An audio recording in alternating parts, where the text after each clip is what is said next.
Udayugam FM station like आरंभिச்சிருக்கீங்க வினியமே என்று பத்னி Anandhi and varun manikam good morning बहुत अच्छा है सलाम अलैकुम अस्सलाम अलैकुम sorry मलेकुम सलामा ரெண்டுமே நமக்கு மீனிங் தெரியாம சும்மா சொல்லிட்டு இருக்கோம் மத்தவங்க சொல்றாங்க பட் बहुत अच्छा बेटी है हां बेटी है ना मैडम मैं बहुत अच्छी हूं तुम भी मेरे बड़ा छोटी है நான் சும்மா வளரிட்டு இருக்கேன்யா இதுக்கு வந்து பாத்தீங்கன்னா நாங்க இந்த மாதிரி நிறைய மொழிகள் நீங்க தமிழ் மொழியே ஒழுங்கா பேச ஆரம்பிக்கலையே ஏன் நீங்க மத்த மொழிக்கெல்லாம் போறீங்க அப்படின்னு சொல்லிட்டு உங்க மைண்ட் வாய்ஸ் நாங்க கேட்ச் பண்ணி அது வைஃபைல கேட்ச் பண்ணி பேசிட்டு இருக்கோம் சொல்லலாம். ஆமா இந்த வைஃபைல கேட்ச் பண்ணி இல்லங்க அந்த மைண்ட் வாய்ஸ் வந்து கேட்ச் பண்ணி இன்னைக்கு நம்ம வந்து இன்டர்நேஷனல் டிரான்ஸ்லேட்டர்ஸ் டே பத்தி பேச போறோம் அப்படின்னு சொல்லலாம் இல்லையா? ஓகே சோ இன்டர்நேஷனல் டிரான்ஸ்லேஷன் அப்படினா எந்த மொழியா இருந்தாலுமே நம்ம மொழிக்கு வந்து டிரான்ஸ்லேட் பண்றதுக்கு இப்போ வந்து நிறைய ஆப்பர்சூனிட்டிஸ் இருக்கு. அதே மாதிரி நிறைய பேருக்கு அந்த மாதிரி டிரான்ஸ்லேட் பண்றதுக்கு தெரிஞ்சிருக்கு. பட் எதுக்கெல்லாம் டிரான்ஸ்லேட் பண்ணுவாங்க புதுசா நீங்க சொல்லுங்க.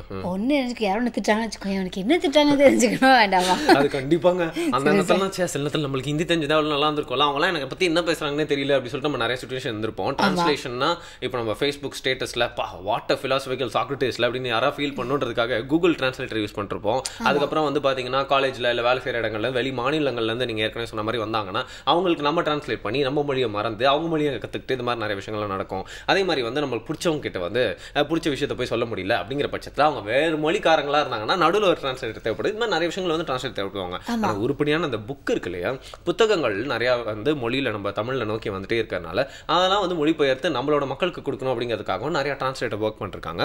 தமிழ்ல இருந்து இந்த மாதிரி அயல்நாட்டுக்கு போறணும் நிறைய புக்ஸ்லாம் வந்து நிறைய மொழியில் அப்படிங்கிறதுக்காகவும் நிறைய டிரான்ஸ்லேட்டர் அயராட வந்து பாடுபட்டிருக்காங்கன்னு சொல்லலாம். ஓகே அந்த மாதிரி டிரான்ஸ்லேஷன் இல்லைன்னு வச்சுக்கோங்க பல குறிப்புகள்லாம் வந்து நமக்கு தெரியாமலே போயிருந்திருக்கலாம். பல கதைகள் கூட நமக்கு தெரியாமலே போயிருந்திருக்கலாம்னு வச்சுக்கோங்களேன். ராமாயணம் கூட நமக்கு வந்து சுத்தமா புரியாம கூட போயிருந்திருக்கலாம்ல. எக்ஸாக்ட்லி அதுவும் நம்ம நீங்க சொன்ன மாதிரி ரெண்டு மைத்தாலஜிஸ் வந்து நம்மலாம் வந்து சிறு வயது பிள்ளைகளாக இருக்கிறப்போ வந்து நேஷனல் டிவியில் வந்து சீரியலாக போடுவாங்க. அதையும் டிரான்ஸ்லேட் பண்ணி சூப்பராக போடுவாங்க. சூப்பரான தமிழ் வார்த்தையோட சில பாயிண்ட் ஆஃப் டைமில் வந்து இது தமிழ் சீரியல் தான் போல இருக்குது அப்படின்னு நினைக்கிற அளவுக்கு சூப்பராக டிரான்ஸ்லேட் பண்ணிப்பாங்க. ஸோ டிரான்ஸ்லேட்டர்ஸ் அப்படிங்கிறவங்க வந்து நம்மளுக்கு தெரியாமலே நம்ம லைஃப்பில் நிறைய இடத்துல கான்ட்ரிபியூட் பண்ணியிருக்காங்க அப்படின்னு சொல்லலாம் இல்லையா? சீரியஸாக இப்போ நம்ம பேசுறத கூட நிறைய பேர் டிரான்ஸ்லேட் பண்ண வச்சுக்கோங்க நமக்கு வந்து உலகம் முழுக்க இல்லை உலகம் முழுக்க நம்ம ஃபேன் பேஸ் வந்து ஜாஸ்தி ஆகிட்டே போகுமே அப்படின்னு. கரெக்ட் தான் நீங்கள் சொன்ன மாதிரி நம்ம ஒரு 5 நிமிஷமா வந்து நிறைய விஷயங்கள் பேசி நிறைய பேரை வந்து மனச்சிக்கல் மனசோருக்குலாம் உருவாக்கிட்டு இருக்கோம் அப்படிங்கிறதுனால எல்லாருக்குமே ஒரு முத்திரை கற்றுக் கொடுத்து ரிஃப்ரெஷ் ஆக்கிடலாம். எஸ்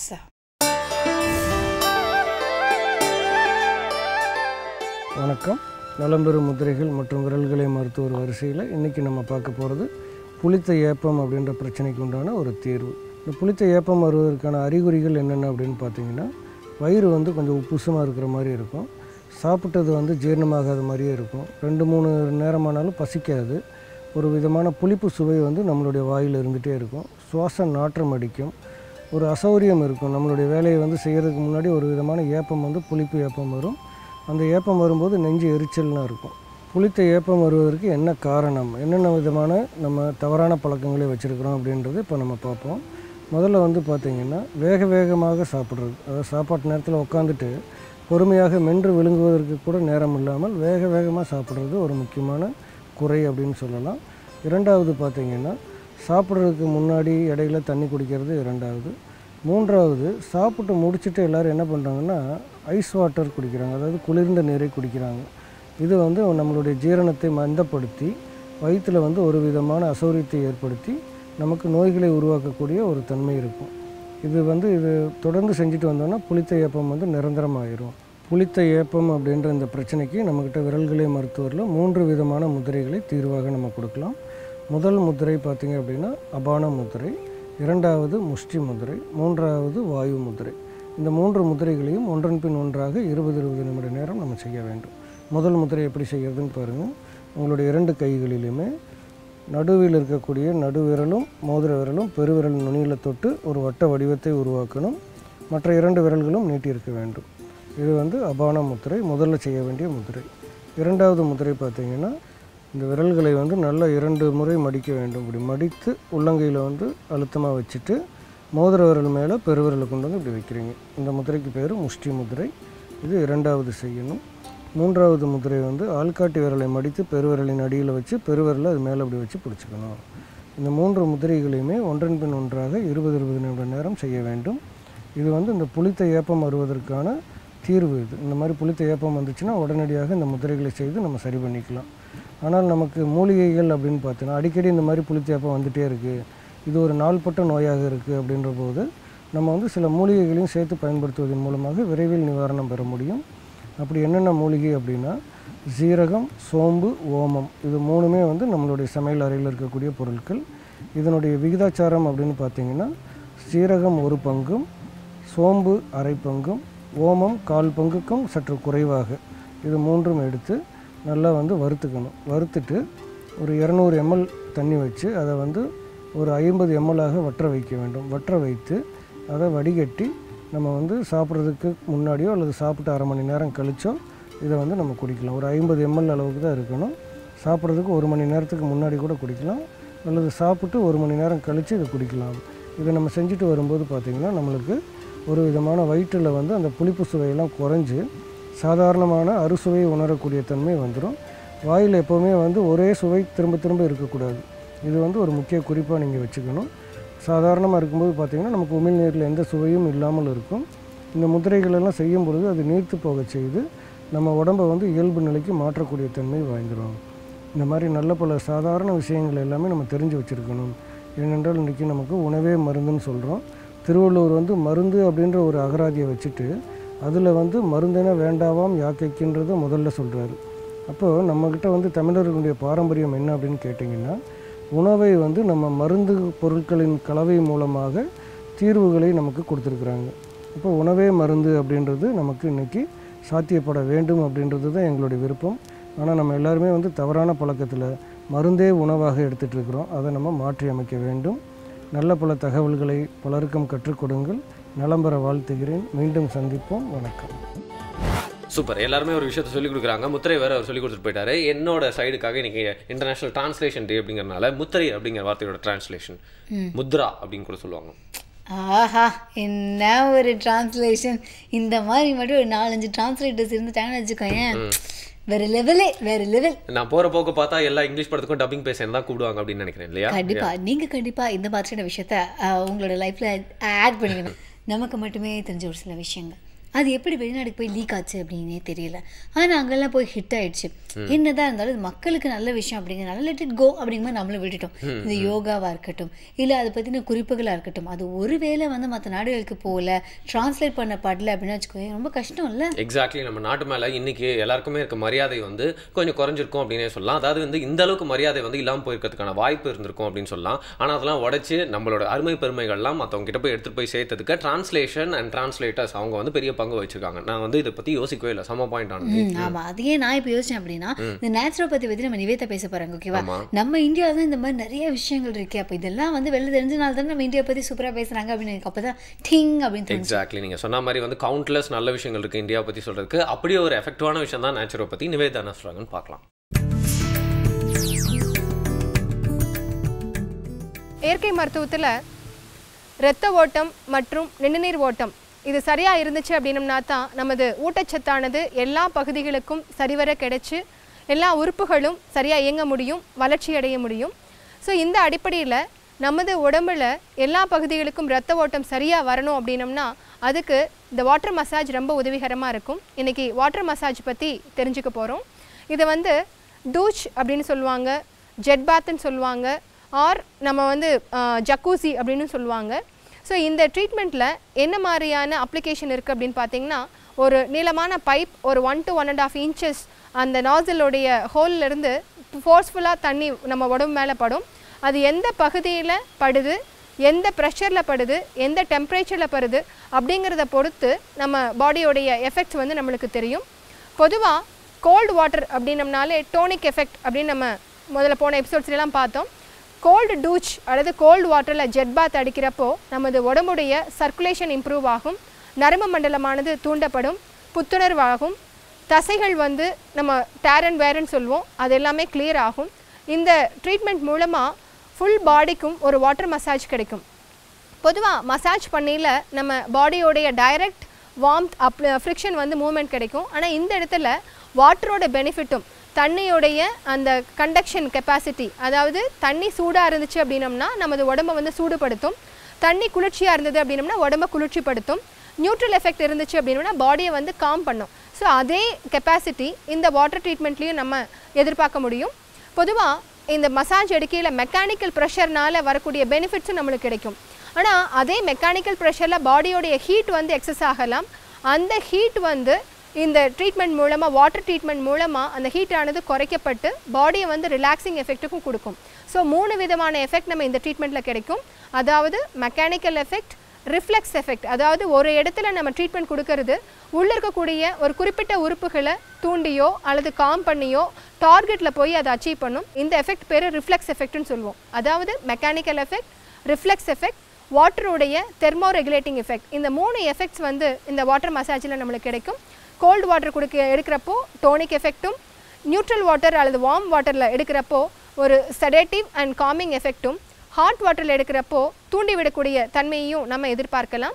இந்த ட்ரீட்மெண்ட் எடுக்கையில் நம்ம பாடியுடைய ஹோல் பாடியில் இருக்கக்கூடிய நரம்பு மண்டலம் அல்லது அந்த பர்டிகுலர் பாயிண்ட்ல இருக்கக்கூடிய வர்மா பாயிண்ட்ஸ் அல்லது மெரிடியன் பாயிண்ட்ஸ் ஆனது வாட்டருடைய ப்ரெஷர் மூலமாக தூண்டப்பட்டு உள்ளே இருக்கிற உறுப்புகள் வந்து பலமடைகிறதுக்கு உதவியாக இருக்கும். இந்த ட்ரீட்மெண்ட் வந்து என்னென்ன பெனிஃபிட் கொடுக்குது அப்படின்னம்னா, மசாஜோட எஃபெக்டான வெயிட் ரிடக்ஷனுக்கு ஹாட் வாட்டர் ட்ரீட்மெண்ட்டாக எடுக்கிறப்ப வெயிட் ரிடக்ஷன், ஆர்த்தரைட்டிஸ் பெயின் இருந்தது அப்படின்னம்னா ஹாட் வாட்டர் ட்ரீட்மெண்ட்டில் arthritis pain, stiffness of the joint, நம்மளுடைய நரம்பு மண்டலங்களை வந்து பலப்படுத்துறதுக்கு இதுக்கு எல்லாத்துக்கும் இது பயன்படும். இதில் கோல்டு வாட்டரில் எடுக்கிறப்போ நம்ம சில சமயம் குளிர் அதிகமாகி பிரச்சனைகள் நம்மளுக்கு வந்து ஒரு அதிகமான ஒரு ஷிவரிங் நடுக்கம் ஏற்படலாம். இது முடிஞ்சதுக்கப்புறமா ஒரு ஹாட் வாட்டரில் ரப் கொடுத்துட்டோம் அப்படின்னம்னா இமீடியட்டாக சரியாகும். இதே இது ஹாட் வாட்டரில் நம்ம இந்த ஜெட் பாத் எடுத்தோம் அப்படின்னம்னா இது வந்து ஒரு ஃபாலோட் வித் இது முடிச்சதுக்கப்புறமா கோல்டு ஷவர் எடுத்துக்கணும். வார்ம் வாட்டர் அல்லது ஹாட் வாட்டரில் எடுக்கிறதுக்கு முன்னாடி ஒரு டம்ளர் நல்ல பச்சை தண்ணி குடிச்சிட்டு இந்த ட்ரீட்மெண்ட் ஸ்டார்ட் பண்ணுறது நல்லது. எந்தெந்த கண்டிஷனில் இந்த ட்ரீட்மெண்ட் பண்ணக்கூடாது அப்படின்னு பார்த்தோன்னா, இமீடியட்டாக ஆப்ரேஷன் ஆகி அந்த இன்டர்னல் வூண்ட் வந்து சரியாகாமல் இருந்துச்சு அப்படிங்கிற பட்சத்தில் ப்ரெஷரைஸ்டு வாட்டர் படுறப்போ அந்த சூச்சஸ் வந்து தளர்ந்து போகிறதுக்கு ஒரு வாய்ப்பு இருக்குது அந்த கண்டிஷனில். அதே மாதிரி ஹெர்னியா ப்ராப்ளம் இருக்கிறவங்க, ஏதாவது உறுப்புகள் வந்து கீழே இறங்கி இருந்துச்சு அப்படின்னம்னா அந்த கண்டிஷன் எடுக்கக்கூடாது. ப்ரெக்னென்சி முடிச்சதை போஸ்ட்நேட்டல், அதாவது டெலிவரி முடிஞ்சதுக்கு அப்புறமா இமீடியட்டாக எடுக்கிறது இது தவிர்க்கப்படணும். மற்ற கண்டிஷன்ஸில் எல்லாமே குழந்தைகளுக்கு வந்து வீக்காக இருக்கிறவங்க, குழந்தைகள், இவங்க எல்லாத்துக்குமே வந்து கேர்ஃபுல்லாக அந்த ப்ரெஷரை மாடுலேட் பண்ணி நம்ம தாராளமாக கொடுக்கலாம். எல்லாத்துக்குமே இந்த ட்ரீட்மெண்ட் வந்து ஒரு ஷவர் பாத் மாதிரி ரொம்ப எஃபெக்டிவாகவும் என்ஜாயபிளாகவும் இருக்கும். ஆனால் அதே சமயம் கேர்ஃபுல்லாக பண்ணிக்கிறதும் ரொம்ப அவசியமானது. எக்ஸாக்டாக நீங்கள் சொன்ன மாதிரியே வந்து பார்த்தீங்கன்னா அந்த அருமை பெருமைகள்லாம் வந்து ரொம்ப சிம்பிளாக எல்லாருக்குமே போய் சேரணும் அப்படிங்கிறதுக்காக நம்மளுக்கு புரியுற மாதிரி சொல்லியிருக்காங்க நிவேதா. Thank you so much. ஆனால் இந்த டிரான்ஸ்லேஷன் பற்றி பேசும்போது எனக்கு இன்னொரு இன்ட்ரெஸ்டிங்கான ஒரு விஷயம் ஞாபகம் வருது. இப்போ வந்து உங்ககிட்ட யாராவது வந்து சொல்கிறாங்க, ஓகேவா, add cappuccino on the soy sauce and mix it with yogurt அப்படின்னு சொல்லும்போது சூப்பரான ரெசிபி வரும்னு சொல்றாங்க. டார்ச் அடிச்சு காட்டுங்க அப்படி சொல்லி உங்க வாய்க்குள்ள ஏதாவது பிரச்சனையான்னு பார்ப்பேன். இல்லடா, அப்படி ஒரு சூப்பரான ரெசிபி சொல்றாங்க. இது எப்படி வந்துச்சு அவங்க கிட்ட அப்படி சொல்றாங்க. ஓகேவா, என்ன பண்ணுவோம், நம்ம தலையை வச்சுக்க மாட்டோம். ஸோ இந்த மாதிரி ஒரு டிரான்ஸ்லேஷன் அப்படிங்கிற விஷயம் நடந்ததுனால தான் இந்த மாதிரி ஃபுட் ஐட்டம்ஸ்லாம் நம்ம நாட்டுக்கு வந்திருக்கு. எவ்வளோ அறிவியல் கண்டுபிடிப்புகள், எவ்வளோ வந்து மக்கள் முன்னேற்றத்துக்காக நிறைய விஷயங்கள் நடந்திருக்கு. விவசாயத்தில் எவ்வளோ கண்டுபிடிப்புகள், மொழிமாட்டத்தினால வந்து இது மாதிரி நிறைய விஷயங்கள்லாம் வந்து மொழிபெயர்ப்பு மூலியமா நடந்திருக்கு. அப்படிங்கிறதெல்லாம் நீங்க விட்டுட்டு இந்த ஃபுட்லயே இருக்கீங்களே, என்ன விஷயம்? இல்லடா, உணவு அப்படிங்கிறது நம்ம வாழ்க்கையில வந்து நம்ம பிரிக்க முடியாத ஒண்ணு இல்லையா? உங்களை விட்டு பிரிக்க முடியாது அப்படின்னு சொல்லுங்க. எல்லாருக்குமே அப்படிதான். உயிர் வாழ வேண்டாமா நீங்க ஒரு ஃபுட்டும் பிளேட்டும் மாதிரி ஆனது. பட் இன்னைக்கு வந்து பாத்தீங்கன்னா ஒரு டெசர்ட் ஐட்டம் அப்படின்னே சொல்லலாம். எனக்குமே வந்து சாக்லேட் அப்படின்னா நிறைய விதமான சாக்லேட் பிடிக்கும். சில பேருக்குலாம் சாதாரண எக்லேர்ஸ் பிடிக்கும், சில பேருக்குலாம் டார்க் சாக்லேட் பிடிக்கும். ஆனா என்னோட ஃபேவரட் சாக்லேட் மில்க் சாக்லேட். ஆனா பசுமை உணவுகளுக்கும் மில்க் சாக்லேட்டுக்கும் எப்படி சம்பந்தப்படுத்துவார்ல? அதுக்கு தானே புதுச்சேரி சரவணனை கூப்பிட்டுருக்கோம். பார்க்கலாம்.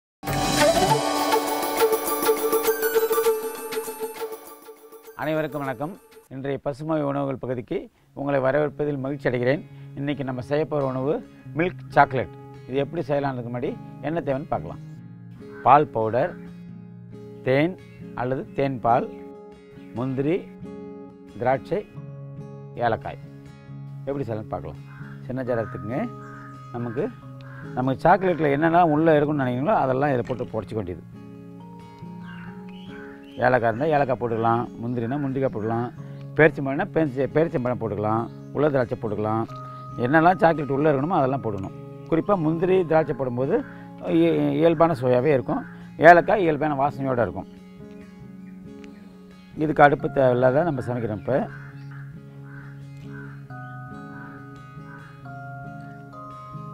நம்ம தேவையான அளவு தேன் ஊற்றி முதல்ல லேசாக 1-2 பிடிச்சிக்கிறோம். ஏன்னா சாக்லேட் விட்டுல அந்த சிப்ஸ்லாம் வேணும்ல, அதனால் 1-2 பிடிச்சிக்கிறோம்.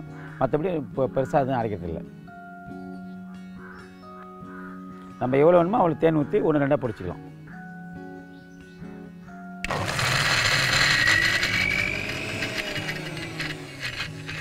ஒரே சுற்றி தான் பொடி பொடி ஆகிடும். கொஞ்சம் சுவை சேர்க்கணுன்னா இதை மை போல் அரைச்சும் சோயா சேர்த்துக்கலாம். இப்போ இதில் நம்மளுக்கு தேவையான பால் போட்டு கலக்கிறோம். நம்ம சாக்லேட் பிடிக்கிறதுக்கு அச்சுக்கு வர பதத்துக்கு நம்ம இதை பால் போட்டு கலந்துக்கிறோம். ஒரு சுற்றில் மிக்சிங் ஆகிடும். அதுக்கப்புறம் நம்ம எடுத்து சாக்லேட் உச்சியில் ஊற்றி சாக்லேட் உருவாக்கலாம்.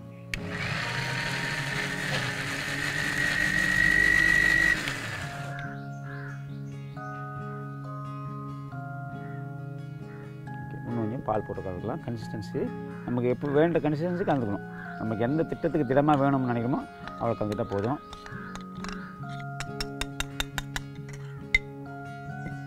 கொஞ்சம் தேன் இன்னும் கலந்துக்கலாம்.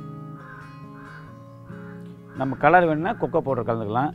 என்னென்னலாம் வேணுமோ அதெல்லாம் அப்படியே கலந்துக்கலாம். பச்சை சாப்பிடக்கூடிய எல்லாத்தையும் கலந்துக்கலாம். கெமிக்கல் எதுவும் கலக்காமல் இருக்கிறதால நமக்கு இது ரொம்ப நல்லாயிருக்கும். இப்போ தான் சாக்லேட் பழத்துக்கு அரைக்குது.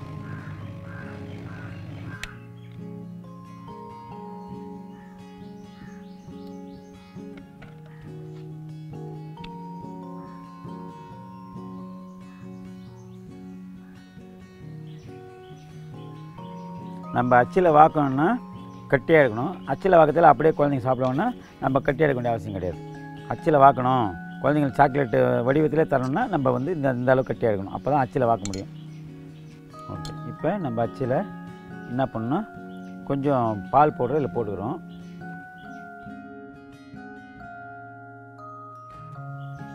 வேறு எது போட்டாலும் அந்த சுவை கூட்டாது. பால் பவுட்ரு மேலே போடும்போது தான் உங்களுக்கு சுவை கூடுதலாகவும் இருக்கும். அதேமாதிரி அந்த அச்சிலேருந்து வெளியே வரும், சுவை மாறாது. அதனால் இப்போ இப்படி வந்து கோதுமையில் சப்பாத்தி சுடும்போது கொஞ்சம் கோதுமை வச்சு தேய்க்கிறாங்க இல்லையா சப்பாத்திக்கு, அது மாதிரி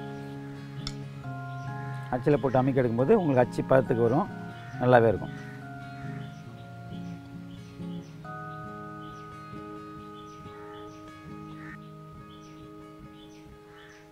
இப்போ சுவையான சாக்லேட்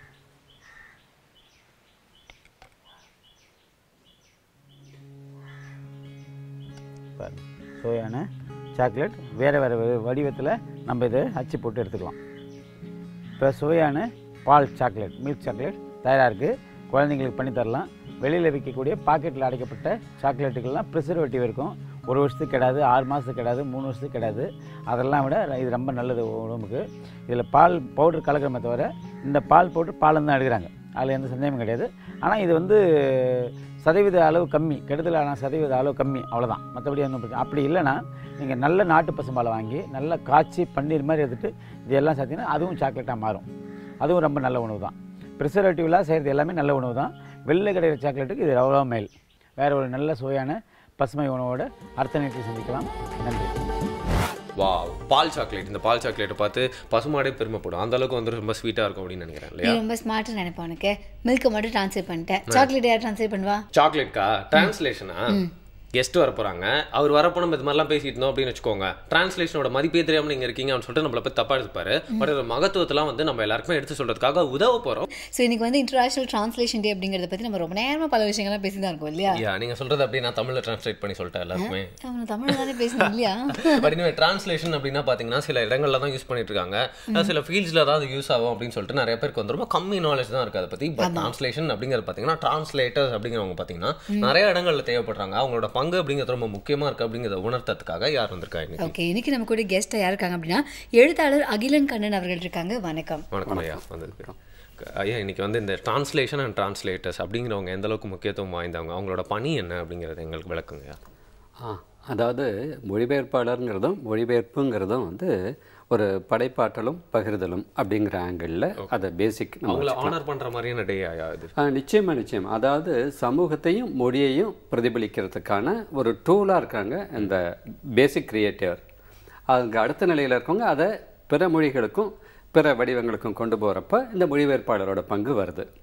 அதனால் வந்து இதை வந்து சமூகம் சார்ந்து மொழியின் வழியாக கருத்தை கொண்டு செல்றதுக்கான ஒரு தளத்தில் படைப்பாற்றல் அவங்க முதல், அதுக்கு அடுத்த நிலையில் அதை எடுத்துகிட்டு போகிறதுல இன்னொரு வடிவத்தில் மொழிபெயர்ப்பாளர். இந்த நிலையில் அவங்க கருத்து அந்த ஆங்கிளுக்கு இதை ஒரு டூல் அப்படிங்கிற லெவலில் நிச்சயமாக அவங்கெல்லாம் வந்து நம்ம வந்து இன்றைக்கி நம்ம போற்றி அவங்கள அதை நினச்சிக்கிறதுக்கான ஒரு வாய்ப்பாகவும் அதை நம்ம பயன்படுத்திக்கலாம். நீங்கள் டூல் அப்படிங்கிறவங்க ஒரு பேர் 2 ப்ராசஸ் நடக்கிறதுக்கு ஒரு கனெக்டிவிட்டி பிரிட்ஜ் மாதிரி அவங்க செயல்படுறாங்க அப்படிங்கிறது புரியுது இல்லையா? ஆமாம். ஆனால் எதாக இருந்தாலுமே எதாக இருந்தாலும் ஒரு லிமிட் வரைக்கும் இருந்தால் சூப்பர், அதுக்கு மேலே இருந்தால் வந்து இட்ஸ் நாட் குட் அப்படிங்கிற மாதிரி நம்ம கேள்விப்பட்டிருக்கோம். ஃபார் எக்ஸாம்பிள் நம்ம மொழி மேலே வந்து எல்லாருக்குமே பற்று உண்டு. ஒரு சில பேருக்கு ஓவர் பற்று இருக்கிறதுனால என்ன ஆகும் அப்படின்னா நம்ம மொழியில தான் எல்லாமே இருக்கு, வேற என்ன மொழியிலேருந்து நம்ம எது கொண்டு வந்து இங்கே கொண்டு வந்து வைக்கணும் அப்படிங்கிற மாதிரி பல பேருக்கு அந்த ஒரு சந்தேகம் உண்டு. ஸோ அதை பற்றி எங்களுக்கு சொல்லுங்கள், மற்ற மொழியில் என்ன இருக்குது நம்ம இங்கே வந்து மொழிபெயர்ப்பு பண்ணுறதுக்கு? அதாவது எல்லாருக்குமே வந்து அவங்களுடைய தாய்மொழியின் மேலே இருக்கிற ஈடுபாடும் பற்றும் நிச்சயமாக இருக்க வேண்டியது தான். ஆனால் நம்ம வந்து கதவை தர காற்று வர, அதுதான் சிம்பிள் இந்த விஷயத்தில்.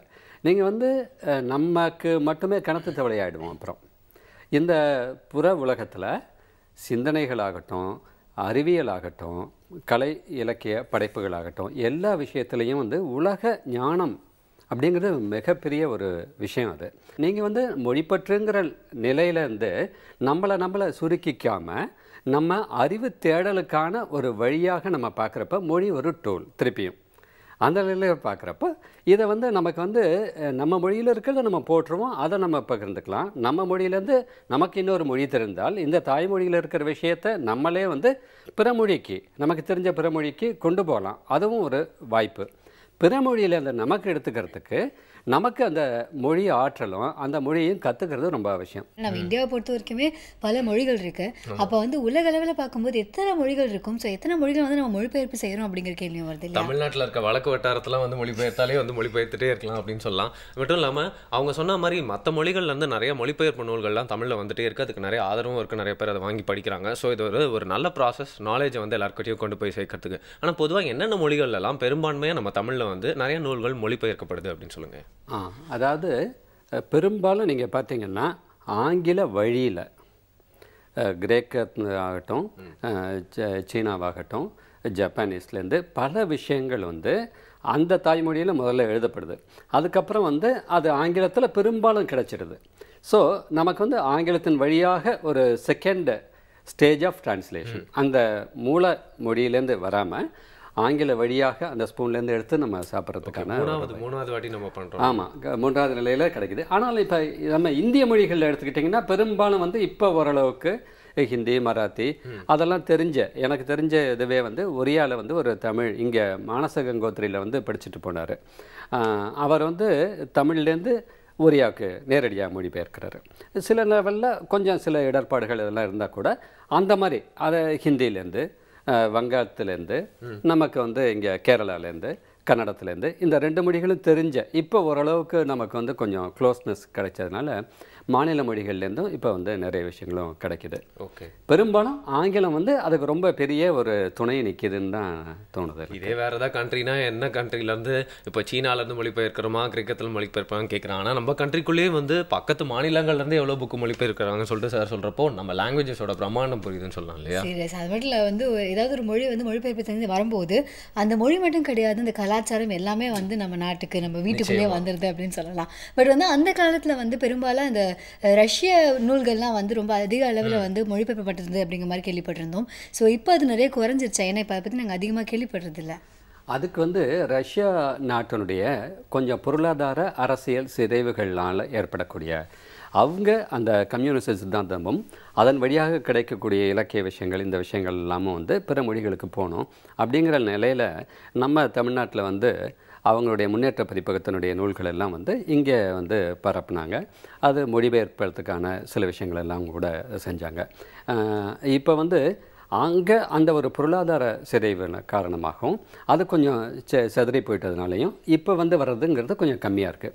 ஆனால் அன்னைக்கு நீங்கள் பார்த்தீங்கன்னா தமிழ்நாட்டில் மேக்சிம் கார்கியினுடைய நூல்கள்லேருந்து பல விஷயங்கள், செக்காவ்லேருந்து கிரியேட்டிவ் ரைட்டர்ஸும் பண்ணியிருக்காங்க, பப்ளிஷர்ஸும் அதை வந்து முன் கொண்டு வந்திருக்காங்க. இப்போ வந்து நீங்கள் பார்த்தீங்கன்னா செக்காவை மொழிபெயர்க்காத தமிழ் எழுத்தாளர்கள் புதுமை பித்தன்லேருந்து அகிலன் வந்து நீங்கள் பார்த்தீங்கன்னா எல்லாரும் அதை வந்து அழகிரிசாமி, இந்த மார்க்சிம் கார்கியுடைய நூல்களெல்லாம் அழகிரிசாமியை மொழிபெயர்த்தார். அதே மாதிரி மாப்பசான். இப்போ எண்ணி கிரியேட்டிவ் ரைட்டர் தமிழ்நாட்டிலேருந்து நீங்கள் பார்க்குற வரும்போது அதை ஆரம்ப காலத்தில் நிறைய அதை பண்ணாங்க, அவங்களே விரும்பி செஞ்சாங்க. அவங்க அதனால வந்து ஒரு மனதளவிலையும் ஒரு மக்களுக்கான வழி இதுங்கிற லெவல்லையும் அங்கே மேம்படுத்துறதுக்கான சிந்தனை வெளிப்பாடாக இந்த இலக்கியங்கள்லாம் கிடைச்சதுனால அதை அப்போ பண்ணாங்க.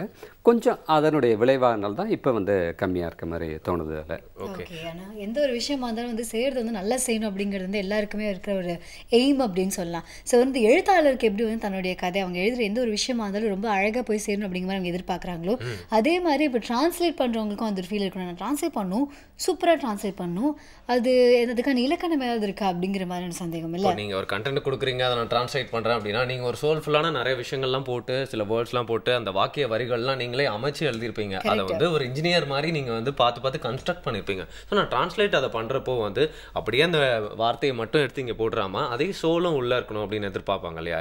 ஸோ அது மாதிரி பண்ணுறப்போ அந்த ப்ராசஸில் சில விஷயங்கள்லாம் மிஸ் ஆகிறதுக்கு உண்டான வாய்ப்பு இருக்கா? எப்படி அதை பண்ணுறாங்கன்னு சொல்லுங்கள். அதாவது முதல்ல படைப்பிலக்கியம், மொழிபெயர்ப்பாளர் 2 பேருமே வந்து கிரியேட்டர்ஸ் தான். இவங்க இந்த மொழியில் மூலத்தை எழுதினவர் வந்து அவருடைய கருத்துக்கான வடிவமாக அதை எடுத்து பண்ணியிருப்பார். இவங்க அந்த மொழிபெயர்ப்பாளருங்களுடைய பங்கு எப்படி வருதுன்னா, அந்த நாட்டினுடைய தன்மைக்கு ஏற்ற நிலையில் அவங்களுக்கான மொழி நடையில் அந்த விஷயங்களை சொல்ல வரும்பொழுது சிம்பிளிஃபை பண்ணுறதோ, அதை வந்து இன்னும் கொஞ்சம் வந்து நகாசு பண்ணுறதோ, கொஞ்சம் அந்த லெவல் அதை எடுத்துக்க முடியும். அது ஆமாம், அது அந்த லெவலில் அவர் அதை பண்ணலாம். ஆனால் எல்லாத்துக்கும் மேலே இந்த மொழிபெயர்ப்பாளருக்கும் அதை கொண்டு சொல்கிற அந்த பதிப்பாளர்களுக்கும் இந்த அக்கறை இருக்கணும். மூல ஆசிரியர்களுக்கு இருந்த பார்வையும் அந்த அக்கறையும் இருந்தால் தான் அந்த மொழிபெயர்ப்பு வந்து என்னைக்காக இருந்தாலும் அது நிற்கும். அதை ஆனால் இந்த மொழிபெயர்ப்பாளரோட பங்குங்கிறது வந்து அந்த ஓரளவுக்கு அந்த மூலத்தை ஒட்டி வரும்பொழுது அதுக்கு ஜீவன் இருக்கும். இவர் முதல்ல அந்த ஜீவனை உள்வாங்கிக்கணும். அதை பிரதிபலிக்கிற மாதிரி அவருடைய மொழிபெயர்ப்பு நடை இருக்கணும். ஓகே. ஆனால் நீங்கள் ரசித்து வாசித்த ஒரு புத்தகம் அப்படின்னா நீங்கள் என்னையா சொல்லுவீங்க? அது வந்து ராகுல சாங்கித்யானுடைய வாழ்காவினது கங்கை வரை 1946 வந்திருந்தாலும் இன்னைக்கு தேதி வரையில் நீங்கள் அது வந்து அதனுடைய மொழிபெயர்ப்பின் மூலமாக. ஆனால் ராகுல்ஜிக்கு வந்து கிட்டத்தட்ட 27 மொழி தெரியும். இங்கே திருமொழிசையில் வந்து தங்கி 3 மாதம் தங்கி தமிழ் படிச்சிருக்கு. ஆனால் கணமுத்தையா வந்து தமிழ் புத்தகத்தின் மூலமாக ஐஎன்ஏல அவங்க நேதாஜிக்கிட்ட இருக்கிறப்ப அதை அந்த நூலை சிறையில் படித்தாங்க. ஓகே. அதை மொழிபெயர்க்கிற வந்து முதல்ல வந்து பொதுவுடைமை தான் என்ன ராகுல்ஜியோட வாட் இஸ் கம்யூனிசம், அதைத்தான் அவங்க மொழிபெயர்த்தாங்க. அதை படிக்க வரும்பொழுது அப்படியே அந்த வாழ்காவினுடைய அந்த வாழ்காவினது கங்கை வரை வாழ்கா சே கங்காங்கிற அது ஹிந்தி நூல். அதை இவங்க படிக்க வரும்போது ஐயோ இவ்வளோ பெரிய விஷயங்களை நம்ம தமிழுக்கு ஏதாவது நம்ம செய்யணுமேங்கிறப்ப அங்கே உட்காந்து அவங்க மொழிபெயர்த்தாங்க. அதுக்கு மொழிபெயர்க்கிறதுக்கு என்சைக்ளோபீடியா பிரிட்டானிக்காவை அந்த ஜெயிலர் வார்டன் அல்ல ஜெயிலர் அவர் வந்து இவங்களுக்கு ரகசியமாக கொண்டு வந்து கொடுத்து உதவியிருக்கார் அந்த புக்கை. ஆமாம், ஏன்னா அதுக்கு சில வார்த்தைகளுக்கான ஈக்குவலன்ட்டு சில விஷயங்கள் எல்லாம் இது பண்ணுறதுக்கெல்லாம் இந்த அளவுக்கு அவங்க இந்த சிந்தனையும் இந்த கருத்துக்களும் நம்ம தமிழ்நாட்டுக்கு கொண்டு வரணும்னு நினச்சி அந்த ராகுல்ஜியினுடைய கருத்துக்களை கதை வடிவில் எழுதியிருப்பார். 20 கதைகளாக எழுதியிருப்பார். அதை தமிழுக்கு கொண்டு வரணுங்கிறப்ப வந்து கணமத்தியானுடைய பங்களிப்புங்கிறது அதை வந்து எந்த அளவுக்கு இன்றைக்கி இருக்குன்னா கிட்டத்தட்ட இன்றைக்கி ஒரு 27-30 பதிப்புகள் வந்திருக்கும்னு நினைக்கிறேன். அதை அந்த அளவுக்கு அதனுடைய உள்ளடக்கமும் அந்த மொழிபெயர்ப்பினுடைய நடையும் அவ்வளவு சிம்பிளாகவும் கம்யூனிகேட்டிவாகவும் அதை வந்து ஆமாம் அது ஒரு பெரிய ஆற்றல். அது மொழிபெயர்ப்புங்கிறது இன்னொரு ரீக்ரியேஷன் தான் அது. ஆனால் அதை எல்லாம் மீறிடக்கூடாது. அந்த லெவலில் பார்க்கும்போது இன்றைக்கும் என்றைக்குமே வந்து வாழ்காவினது கங்கை வரை நூலை வந்து சிறந்த மொழிபெயர்ப்பு நூலாக நான் வந்து உள்வாங்கிக்கிறேன். எந்த ஒரு விஷயத்துக்குமே வந்து மொழி அப்படிங்கிறது வந்து தடையாக இருக்கக்கூடாது நம்ம முன்னேற்றத்துக்கு முக்கியமாக. அப்படி இருக்கும்போது இந்த டிரான்ஸ்லேஷன் அப்படிங்கிற விஷயம் வந்து எந்த அளவுக்கு நம்ம லைஃப்பில் ஹெல்ப்ஃபுல்லாக இருக்கலாம் நமக்கு தெரியாமலே. இப்படி தாங்க ஒரு பிசார் இன்ஸ்டன்ட் நான் வந்து நியூஸ் பேப்பரில் படித்தேன். ஒருத்தங்க 2 பேருக்கும் வந்து காதல் வந்துருச்சு. அவங்க 2 பேருக்குள்ள அந்த காதல் சொல்கிறதுக்கு கொஞ்ச நாள் அவங்க பேசிக்கிறதுக்கு கொஞ்சம் ஹெல்ப்ஃபுல்லாக இருக்கும்னு சொல்லிட்டு ஒரு டிரான்ஸ்லேட்டர் ஹையர் பண்ணியிருக்காங்க. அவர் வந்து இவங்க 2 பேருக்கும் லவ்க்கு வந்து நடுவில் உட்காந்து ஹெல்ப் பண்ணியிருக்காரு. ஸோ இந்த மாதிரி டிரான்ஸ்லேட்டர்ஸ்லாம் கூட இருக்காங்க நம்ம உலகத்தில், தெரியுமா? காதலுக்கு மொழி இல்லைன்னா சொன்னாங்க, எப்படி அவங்க அதெல்லாம் யூஸ் பண்ணியிருக்காங்க? காதலுக்கு கண்ணு இல்லைன்னு பெய்ய போய் சொன்னாங்க. அதே நம்ம நம்ப கூடாது, மொழி வேற இல்லை அப்படிங்கிறீங்களா? இப்படிலாம் சொல்லக்கூடாது. அகிலன் கல்லன் ஐயா கிட்ட வந்து நிறைய கொஸ்டின்ஸ்லாம் கேட்டுட்டு இருக்கோம். இன்னைக்கு வந்து புத்தகம் அப்படிங்கிற ஒரு விஷயம் வந்து நிறைய பேரோட மைண்டுக்குள்ளே போயிட்டு எவ்வளோ பெரிய தாக்கத்தை ஏற்படுத்துது அப்படிங்கிற அந்த ப்ராசஸ்க்கு நடுவில் எவ்வளோ பெரிய பங்காட்டி இருக்காங்க இந்த டிரான்ஸ்லேட்டர்ஸ் அப்படிங்கிறதெல்லாம் புரிஞ்சுட்டு இருக்கோம் அப்படின்னு சொல்லலாம். நிறைய பேர் இந்த நார்த்லேருந்து வேலை தேடி நம்ம தமிழ்நாட்டில் வந்து செட்டில் ஆவாங்க. அவங்களுக்குலாம் பார்த்தீங்கன்னா நடுவில் ஒருத்த உட்காந்து நம்ம ஊர் ஆள் டிரான்ஸ்லேட் பண்ணிக்கிட்டே இருப்பான் நிறைய விஷயத்த.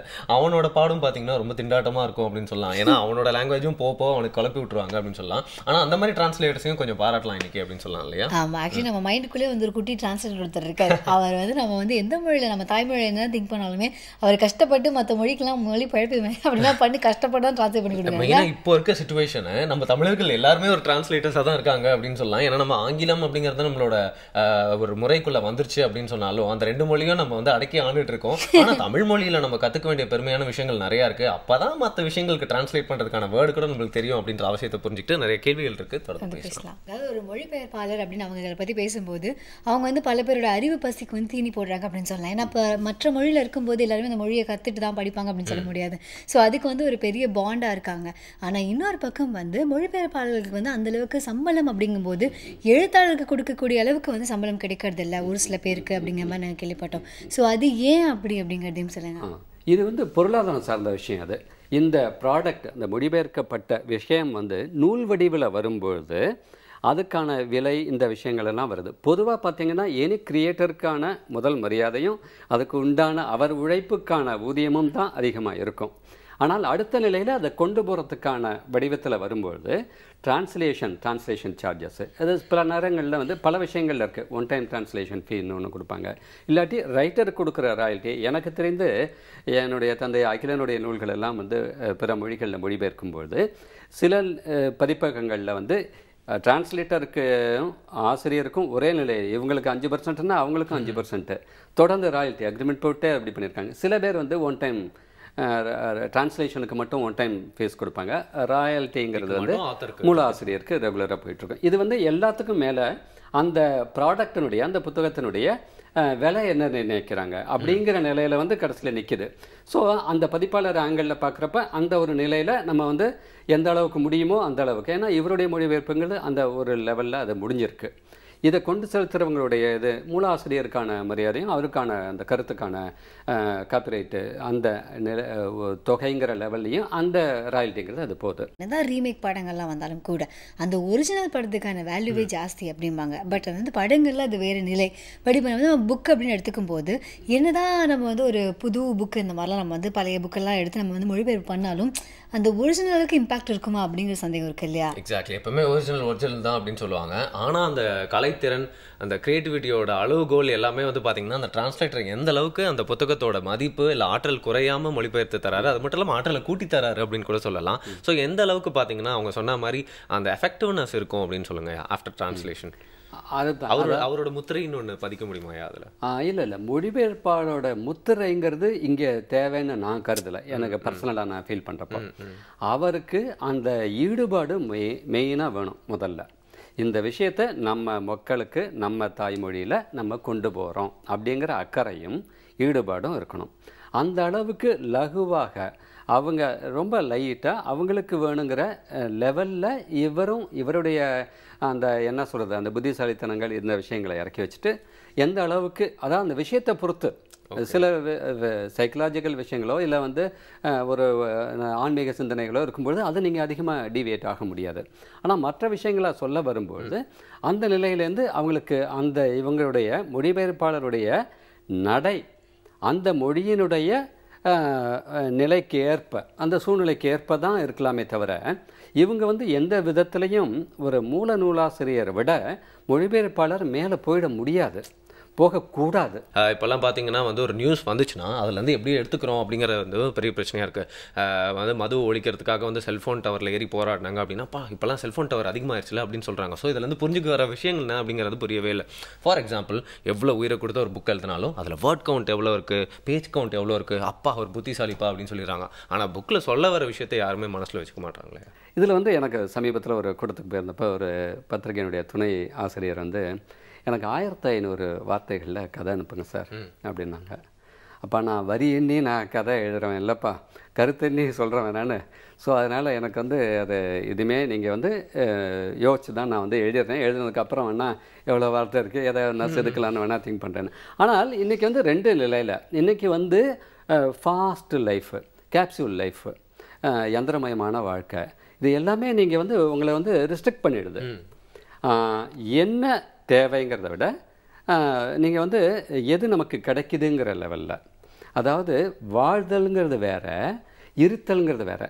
இன்றைக்கி பெரும்பாலும் நம்ம வந்து இருக்கிறோம், வாழ்கிறோமாங்கிறது கேள்வி. இதை வந்து வாசிக்கிற அனுபவம் கிடைச்சாதான் மூலத்திலேருந்தோ மொழிபெயர்ப்புலேருந்தோ இது நமக்கு கிடைக்கணும். அப்போ தான் இந்த நிலையில் வந்து நீங்கள் கொஞ்சம் ஆழமாக போக வேண்டியிருக்கும், விஸ்தாரமாக போகணும். இந்த மாதிரி எல்லாம் பண்ண வரும்போது அதுக்குண்டான பிளாட்ஃபார்மும் அதுக்குண்டான டைமும் கொடுக்கணும். அப்போ நீங்கள் என்ன பண்ணுவீங்கன்னா அந்த மூல கருத்தோட மிஞ்சி நீங்களும் ஒருபடி மேலே போக முடியும், அதோட ட்ராவல் பண்ண முடியும், அதுக்கு மேலேயும் கூட நீங்கள் ஒருபடி சொல்ல முடியும். இதெல்லாம் எங்கே வாய்ப்பு கிடைக்கும்? உங்களுக்கு வந்து அந்த அளவுக்கு ஒரு ஒய்டு ஏரியா இருக்கணும். ஆனால் இன்றைக்கி வந்து ரெஸ்ட்ரிக்டட் ஆகிடுச்சு ஃபாஸ்ட் லைஃப், இதெல்லாம் நம்ம சொல்கிறோம், தவிர்க்க முடியாது தான். ஆனால் அதையும் மீறி அந்த ஒரு லெவலில் எடுத்துக்கிட்டு அந்த மாத்திரையை சாப்பிட்ற மாதிரி அதை நம்ம சாப்பிட்டுட்டு திருப்பி வந்து நம்ம ஒரு இயற்கையாக நம்ம சில உணவுகளை உட்கொள்ளுவோம்னு நினச்சி நம்ம அதை வெளியில் இருந்து போகிறப்போ அதுக்கான வாய்ப்புகள் நமக்கு கிடைக்கும். இதில் வந்து நீங்கள் ரிஸ்ட்ரிக்ட் பண்ணும்போது 2 விஷயம் இருக்குது. காஸ்டிங் திருப்பி வரும். இப்போ என்னுடைய ஆங்கிள்லேருந்து இதை சொல்ல வரும்போது அந்த ஆசிரியர் ஏன் சொல்கிறாரு 1.5 பக்கம் தான் நான் இதுக்கு ஒதுக்க முடியுங்கிற மாதிரி அவருக்கு ஏதாவது ரெஸ்ட்ரிக்ஷன் இருக்கலாம். முன்னாடி மாதிரி எல்லாம் ஒரு சிறுகதைன்னா ஒரு 40 பக்கம் ஓடும், 30 பக்கம் ஓடும், 15 பக்கம் ஓடும். அப்படி இப்படியே சிறுகதை வந்து இன்றைக்கி போஸ்ட் கார்டு சைஸுக்கு வந்துடுச்சு, அந்த மாதிரிலாம் வந்துடுச்சு, ஃபார்மே மாறிடுச்சு. ஸோ அந்த லெவலில் பார்க்க வரும்பொழுது இன்றைக்கி வந்து இந்த ஃபாஸ்ட் லைஃப்பில் இது ரெஸ்ட்ரிக்ட் பண்ணுறாங்க. அது வந்து அந்த பிளாட்ஃபார்ம் நமக்கு தேவைன்னா அந்த லெவலுக்கு நம்ம மாறி ஆக வேண்டி இருக்குது. அதுக்குள்ளே எந்த அளவுக்கு நம்ம கருத்தை சொல்லலாம்? ஏன்னா நீங்கள் வந்து வள்ளுவருக்கு இல்லாத கால வெளி இல்லை. ஏன் அவர் 2 வரியில் சொன்னார்? அவர் அதுக்கு போதும், தைக்கிற மாதிரி ஒரு ஒரு அடித்தா போதும்னு நினச்சார், சொல்ல முடிஞ்சுது அவரால். 2ம் இருக்குது. நீங்கள் 1000 பக்கம் எழுதியும் விளங்க முடியாமல் போகிறதும் 2 வரியில் சொல்லி விளங்க வைக்கிறதும் அந்த படைப்பும் அந்த மொழிபெயர்ப்போ இல்லை அந்த விஷயங்களோ பிளாட்ஃபார்மோ எல்லாம் சார்ந்த விஷயமா தோணுது. நிச்சயமா இன்னைக்கு வந்து பார்த்தீங்கன்னா எங்களுக்கு டிரான்ஸ்லேஷன்னா என்ன பண்ணுவாங்க அப்படின்னு சொல்லிட்டு ஒரு பேசிக் ஐடியா இருந்துச்சு. பட் அதுக்கு திரைக்கு பின்னால் இருந்த இவ்வளோ விஷயங்கள் வந்து தெரிஞ்சுக்கிறதுக்கு ஒரு வாய்ப்பு அப்படின்னா வந்து என்னைக்காவது ஒரு வாட்டி தான் அமையும். அது சில பேருக்கு தான் முழுமையான தகவலும் தெரியும் அப்படின்னு சொல்லலாம். அப்படி ஒரு வாய்ப்பு நம்மளுக்கு கிடைச்சி நிறைய கொஸ்டின்ஸ் எனக்கு கேட்டு கொஞ்சம் தெளிவாயிட்டோம் சொல்லலாம் இல்லையா? ஆமாம், நிஜமாவே டிரான்ஸ்லேஷன் பற்றி கூட நம்ம வந்து டிரான்ஸ்லேஷன் அப்படின்னு போட்டோன்னே கண்டிப்பாக அது இங்கிலீஷில் தான் இருக்கும். ஸோ அதை பற்றின பல விஷயங்கள்லாம் கூட நம்ம ஆங்கிலத்தில் தான் படிச்சிருக்கோம். இந்த மாதிரி பெரிய பெரிய விஷயங்கள் இல்லை வந்து ரொம்ப சிம்பிளான விஷயங்களில் கூட இப்போ வந்து பல பேர் ஆங்கிலத்திலாம் படிக்கணும் அப்படின்னாலும் கூட அது இன்னும் வந்து நம்மளோட மொழியில் தெரிஞ்சுக்கும் போது நமக்கு ரொம்ப ஈஸியாக சுலபமாக புரியுது அப்படிங்கிறது வந்து ஒத்துக்கணும். நிச்சயமா எனக்கு டிரான்ஸ்லேஷன் அப்படிங்கிறது வந்து எந்த அளவுக்கு எஃபெக்டிவாக எவ்வளோ பெரிய பிளாட்ஃபார்ம்ஸ் எல்லாம் போயிட்டு இருக்கு அப்படிங்கிறது புரியுது. இன்னைக்கு வந்து புத்தகம் அப்படிங்கிற ஒரு ஒரு பெர்ஸ்பெக்டிவ்ல இருந்து எல்லாத்தையும் புரிஞ்சுக்கிறதுக்குண்டான ஒரு வாய்ப்பு கிடைச்சிது. நீங்கள் இன்னைக்கு எங்களுக்கு நேரம் ஒதுக்கி நிறைய விஷயங்களை வந்து உங்கள் நினைவலைகள்ல இருந்து எடுத்து பகிர்ந்ததுக்காக ரொம்ப நன்றி ஐயா. நன்றி. எனக்கு இந்த வாய்ப்பின் மூலமாக மொழிபெயர்ப்பினுடைய தாக்கத்தையும் அதனுடைய ஆக்கத்தையும் பகிர்ந்துக்கிறதுக்கு இது யாருக்காவது ஒரு சின்ன லெவலில் ஒரு தூண்டுகோலாக அமையும்னா எனக்கு ரொம்ப சந்தோஷம். இன்னொரு நாள் மீண்டும் சந்திக்கலாம். வணக்கம். இப்போ இவ்வளோ நேரம் வந்து நம்ம டிரான்ஸ்லேஷன் பற்றி பல விஷயங்களை பேசுனதுக்கு அப்புறமா ஒரு நல்ல விஷயம் அப்படிங்கிறது ஸ்ப்ரெட் ஆகி ஆகணுமே இல்லை? கரெக்ட். எப்படி இந்த ஸ்ப்ரெட் பண்ணுறதை பற்றிக்கே நிறைய பேர் வந்து கொள்கை பரப்பு செயலாளமே அலைஞ்சிட்டு இருப்பாங்களா, அவங்கள பற்றி பேசிட்டு இருக்கீங்களா? அப்படியே வச்சுக்கலாம். ஏன்னா வந்து ஒரு விஷயத்தை ட்ரான்ஸ்லேட் பண்ணுறேனே உனக்கு வந்து மொபைலுக்கு வருதான், நீ ஒன்று என்ன பண்ணுவேன் அதை இன்னொருத்தங்களுக்கு ஃபார்வர்ட் பண்ணுவேன், அவங்க என்ன பண்ணுவாங்களா அடுத்தவங்களுக்கு ஃபார்வர்ட் பண்ணுவாங்களா, அப்புறம் வந்து அவங்க ஒரு குரூப்ல போட்டுருவாங்களா, அந்த குரூப்ல இருக்க 10 பேரும் இன்னொருத்தங்களுக்கு ஃபார்வர்ட் பண்ணுவாங்க. சும்மா ஃபார்வர்ட் பண்ணுவாங்க. இந்த டெக்ஸ்ட் மெசேஜ் காலம் இருக்கே மறக்கக்கூடிய காலம். அது எவ்வளோ அக்கிரமங்கள், எவ்வளோ அட்ராசிட்டிகள், பொதுமக்கள் எவ்வளோ பாதிக்கப்பட்டிருக்காங்க. send this to 10 people or else you will not be blessed this day. ஆமா, ஆனா இதுல நீ ஏதோ டெக்ஸ்ட் மெசேஜ் கால் நீ எப்போ அந்த மாதிரி பேசுற, இப்போ வாட்ஸ்அப்லயே வருதுடா. ஆமாங்க, அதுலயும் அனுப்புறாங்க. இதுல என்னன்னு கொடுமைன்னு பாத்தீங்கன்னா வாட்ஸ்அப் டிபியா போட்டுட்டு அதே பிக்சரை எல்லாம் குரூப்லயும் அனுப்பி இந்த பிக்சர் எப்படி இருக்கு அப்படின்னு கேக்குறான். ஆமா, நாங்க ஸ்டேட்டஸ் வேற போடுறதுக்கான ஒரு வாய்ப்பு வேற கொடுத்துறாங்களா. உங்க அழகை விவரிக்க இங்க ஒரு எமோட்டிகான் கூட என்னால தேட முடியல அப்படின்னு சொல்ல வேண்டியிருக்கு அந்த இடத்துல. சீரியஸ், ஆனா வந்து டைவர்ட் ஆகக்கூடாது. ஃபார்வர்ட் மெசேஜ்க்கு வர இப்போ ஃபார்வர்ட் மெசேஜ். ஆமா, அது யார் அப்படி கண்டுபிடிச்சா? குட் மார்னிங் மெசேஜ் ஏன் சார் ஃபார்வர்ட் பண்றீங்க? ஏன் அதுல ஒரு கவிதை வேற, ஏர்ல ஆரம்பிக்கும் அன்பு, பேர்ல ஆரம்பிக்கும் பண்பு. ஐயோ, நீங்களாம் யாருங்க, எந்த பெஞ்சில் உட்காந்து நீங்களாம் கவிதை எழுதுறீங்க அப்படின்னு யோசிக்க தோணும். அந்த ஃபார்வர்ட் மெசேஜ் அப்படிங்கிறது வந்து வாழ்க்கையில நம்ம டிலீட் பண்ண வந்துகிட்டே இருக்கிற ஒரு தொல்லை மாதிரி அப்படின்னு நம்ம நினைச்சிட்டு இருக்கோம். பட் ஃபார்வர்ட் மெசேஜ் ஃபர்ஸ்ட் யாருங்க அமிச்சா? ஆமா, அவரோட ரொம்ப நல்ல விஷயத்துக்காக பண்ணியிருந்திருக்கலாம். ஏன்னா இதை வந்து பாசிட்டிவாக நம்ம யூஸ் பண்ண முடியும். ஆக்சுவலி பாசிட்டிவாக யூஸ் பண்ணுறதுக்காக தான் அப்படி ஒன்று கண்டுபிடிக்கப்பட்டிருக்கும். ஸோ ஃபர்ஸ்ட் ஃபார்வர்ட் மெசேஜ் என்ன அப்படிங்கிறத நம்ம இறையன் பிசர் சொல்ல போகிறாரு, பார்த்துக்கலாமா? இப்போல்லாம் நம்ம வந்து அலைபேசியில் ஏதாவது குறுஞ்செய்தி வந்தாலோ குறும்பு செய்தி வந்தாலோ அதை வந்து ஃபார்வேர்ட் பண்ணி விடுறோம், வேறு யாருக்காவது அதை அனுப்பிச்சி விடுறோம். ஒரு இன்ட்ரெஸ்டிங்கான ஒரு தகவல், அது பர்டிகுலர்லி இந்த வாட்ஸ்அப் இந்த மாதிரியான அப்ளிகேஷன்ஸ்லாம் வந்த உடனே ஏதாவது ஒரு நல்ல ஒரு இன்சிடெண்ட்டோ அல்லது ஏதாவது ஒரு அனெக்டோட்டோ ஒரு கோட்டோ வந்துச்சுன்னா உடனே என்ன பண்ணுறோம், நம்ம வந்து வேறு யாருக்காவது அதை ஃபார்வேர்ட் பண்ணி விடுறோம். சில நேரங்களில் பார்த்திங்கன்னா நடக்காத விஷயங்கள், சொல்லாத விஷயங்கள் கூட சில பேரில் வரதை நம்ம பார்க்குறோம். இது வந்து ஒரு வகையில் வந்து ஒரு இன்ஃபர்மேஷன் எக்ஸ்ப்ளோஷன் அப்படின்னு தான் சொல்லணும். இன்றைக்கி வந்து நிறைய இன்ஃபர்மேஷன் கிடைக்கிது நமக்கு. அந்த இன்ஃபர்மேஷனில் எதை எடுத்துக்கிறது, எவ்வளவு வாசிக்கிறது, இதுக்காக எவ்வளவு நேரம் ஸ்பெண்ட் பண்ணுறது அப்படிங்கிற ஒரு கேள்வி. இது ஒரு பக்கம் இருக்கட்டும். இந்த ஃபார்வேர்ட் பண்ணுறது அப்படிங்கிறத ஃபஸ்ட்டு மெசேஜை யார் ஃபார்வேர்ட் பண்ணாங்க அப்படின்னு பார்த்தோம்னா, சிலப்பதிகாரத்தில் கோவலன் தான் ஃபஸ்ட்டு ஒரு மெசேஜை ஃபார்வேர்ட் பண்ணுறார். அவர் மாதவியை விட்டு பிரிஞ்சுட்டு வந்துடுறாரு. மாதவி வந்து முதல்ல ஒரு கடிதத்தை கொடுத்து அனுப்புகிறாப்படி. எங்கன்னா இங்கே பூம்புகாரில் இருக்கும்போதே அந்த கடிதத்தை வந்து இவர் நிராகரித்து அனுப்பிச்சி விட்டுறாரு. அதுக்கப்புறமேல இவர் பயணம் பண்ணிட்டு வரும்போது அதுக்கப்புறம் மாதவி வந்து மனம் வருந்தி, இந்த மாதிரி நான் செஞ்சது மிகவும் தவறு, வயசான காலத்தில் அப்பா அம்மாவை பராமரிக்க முடியாமல் வந்துட்டது வருந்தத்தக்க ஒன்று, இந்த மாதிரி ஒரு சூழ்நிலை உருவானதுக்காக குறித்து நான் வருந்துறேன், மன்னிப்பு கேட்குறேன் அப்படிங்கிற மாதிரி ஒரு கடிதம். இப்போ வந்து நமக்கு யாராவது ஒரு கடிதம் எழுதுனாங்கன்னு வச்சுக்கோங்களேன், அந்த கடிதத்தை எத்தனை பேர் வந்து படிக்கிற மாதிரி எழுதுவாங்க? நமக்கு எழுதப்படக்கூடிய கடிதம் படிக்கப்படக்கூடாது அப்படின்னு தான் நம்ம விரும்புவோம். வேறு யாரும் வாசிச்சிடக்கூடாது. அது வந்து கணவன் மனைவிக்குள்ளே வரக்கூடிய கடிதமாக இருக்கணுங்கிறதுல யாராக வேணா இருக்கலாம். ஏன்னா அதுக்குள்ளே ஒரு அந்தரங்கம் இருக்கிறது அப்படின்னு சொல்லி நம்ம நினைப்போம். இன்னும் சொல்லப்போனால் இன்றைக்கி வந்து இந்த இமெயில் இதெல்லாம் வந்து எதுக்குன்னா, அனுப்பப்படக்கூடிய அந்த மின்னஞ்சல்கள் வந்து வேறு யாருடைய பார்வைக்கும் படாமல் இருப்பதற்காக தான். அப்படி இருக்கும்போது ஒரு கடிதம், அது ஒரு காதலியாக இருந்தவள் அவள் எழுதக்கூடிய கடிதம், அந்த கடிதம் கோவலன் வாசித்து அதை அப்படியே தன்னுடைய அப்பா அம்மாவுக்கு தான் கொடுத்ததாக கொண்டு போய் அனுப்பி விடுறாரு. இதுதான் ஃபஸ்ட்டு உலகத்தில் நடந்த மெசேஜ் ஃபார்வேர்ட் பண்ண நிகழ்வு.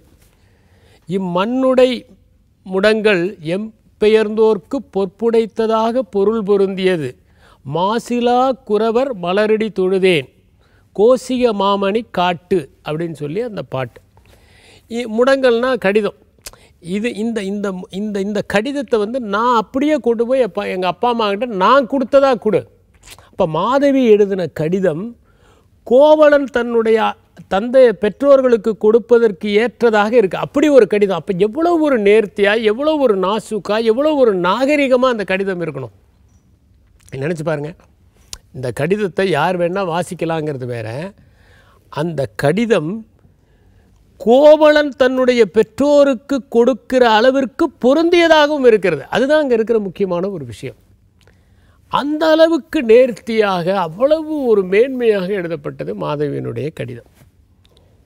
பிரிந்த மாதவி மிகவும் நேசித்த கோவலனை நோக்கி எழுதிய நாகரிகமான கடிதத்தை தன்னுடைய பெற்றோர்களுக்கு தான் பிரிந்து வந்ததை வருந்துவதாகவும், தான் கடமையிலிருந்து தவறியதையும், முதுமையில் அவர்களை பார்த்து கொள்ளாமல் விட்டுவிட்டு வந்ததற்காக வருந்தியதையும் தெரியப்படுத்துகிற அளவிற்கு நேர்த்தியாக இருந்தது. எவ்வளோ ஒரு அழகாக இளங்கோவடிகள் அதை செதுக்கி செதுக்கி செஞ்சுருக்காரு பாருங்கள்.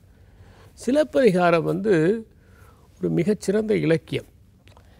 அதை வாசிக்கிற போது நிறைய செய்திகள் வந்து அப்படியே வேகமாக, ஏன்னா இது வந்து ஒரு ஆங்கில இலக்கியத்துக்கு ஒப்பா. இப்போ நான் ஆங்கில இலக்கியம் ஏன் சொல்கிறேன்னா, ஆங்கில இலக்கியம் வந்து பார்த்திங்கன்னா சின்னதாக இருக்கும், சைஸில் பெரிதாக இருக்காது. இந்திய இலக்கியங்கள் எல்லாம் கொஞ்சம் பெருசு, கொஞ்சம் மொத்தமாக கனமாக நிறைய செயல்கள் இருக்கக்கூடியதா. ஆனால் சிலப்பதிகாரம் எடுத்துட்டிங்கன்னா அது ஒரு ட்ராஜடி, மிகப்பெரிய ட்ராஜடி. அந்த ட்ராஜடியை வந்து ப்ரொஃபஸர் செல்லப்பன் என்ன பண்ணுறாருன்னா ஷேக்ஸ்பியரன் ட்ராஜடியோடு கம்பேர் பண்ணுறார். ஆனால் எனக்கு இன்னமும் ஆச்சரியமாக இருக்கிறது என்னென்னா, அந்த காலகட்டத்திலேயே ஒரு மெசேஜை ஃபார்வேர்ட் பண்ணியிருக்கிறாரு கோவலன். அந்த மெசேஜை ஃபார்வேர்ட் பண்ணுற அளவிற்கு மிகவும் நாகரிகமாக அது எழுதப்பட்டிருக்கிறது மாதவியால் என்பதுதான் மாதவியின் மேன்மையை வெளிப்படுத்துகிறது. நன்றி, வணக்கம்.